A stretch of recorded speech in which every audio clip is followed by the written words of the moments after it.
19वां अध्याय परीक्षित का अनशन व्रत और सुखदेव जी का आगमन। सूत जी कहते हैं, राजधानी में पहुंचने पर राजा परीक्षित को अपने उस निंदनीय कर्म के लिए बड़ा पश्चाताप हुआ।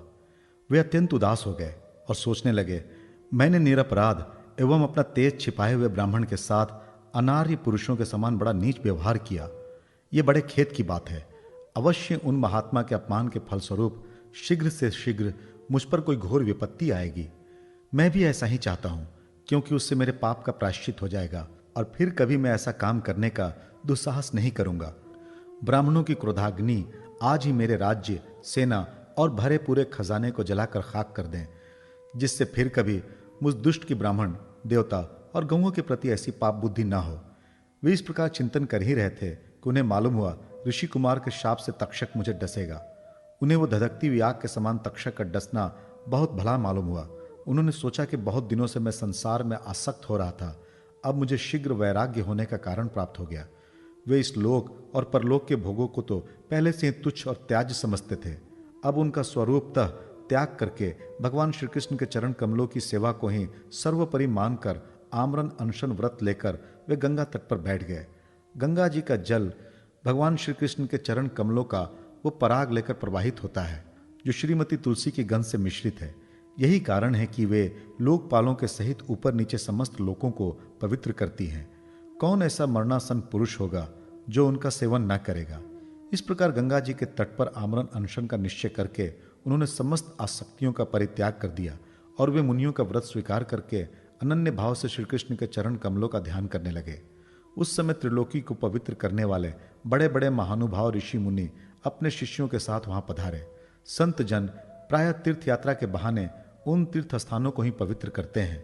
उस समय वहां पर अत्रि, वशिष्ठ, च्यवन, शरद्वान, अरिष्टनेमि, भृगु, अंगिरा, पराशर, विश्वामित्र, परशुराम, उतत्थ, इंद्रप्रमद, इद्मवा, मेघातिथि, देवल, आष्टिशेण, भारद्वाज, गौतम, पिप्लाद, मैत्रेय, औरव, कवश, अगस्त्य, भगवान व्यास, नारद तथा इनके अतिरिक्त और भी कई श्रेष्ठ देवर्षि, ब्रह्मर्षि तथा अरुणादि राजवर्षियों का शुभागमन हुआ।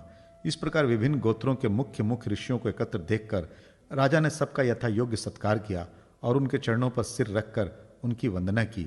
जब सब लोग आराम से अपने अपने आसनों पर बैठ गए, तब महाराज परीक्षित ने उन्हें फिर से प्रणाम किया और उनके सामने खड़े होकर शुद्ध हृदय से अंजलि बांधकर वे जो कुछ करना चाहते थे उसे सुनाने लगे।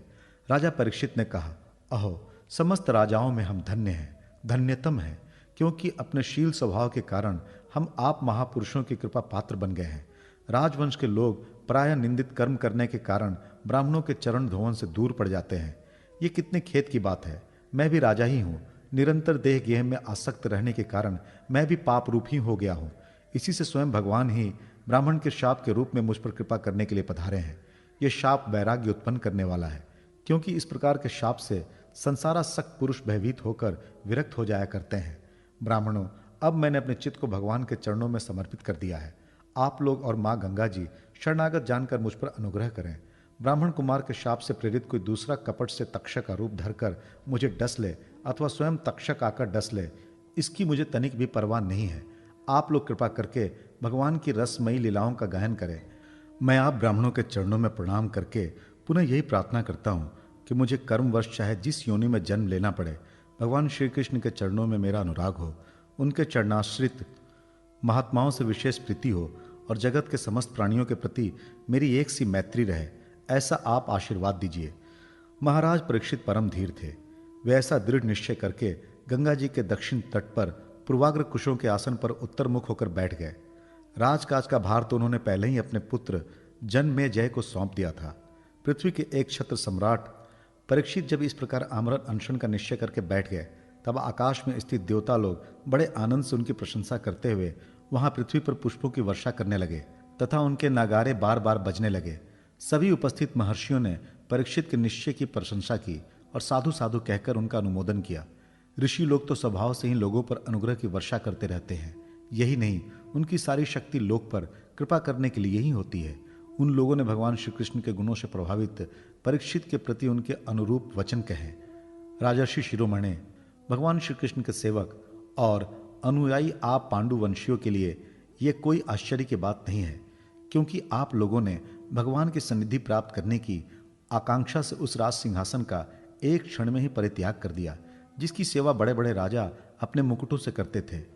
हम सब तब तक यहीं रहेंगे जब तक ये भगवान के परम भक्त परीक्षित अपने नश्वर शरीर को छोड़कर माया दोष एवं शोक से रहित भगवत धाम में नहीं चले जाते।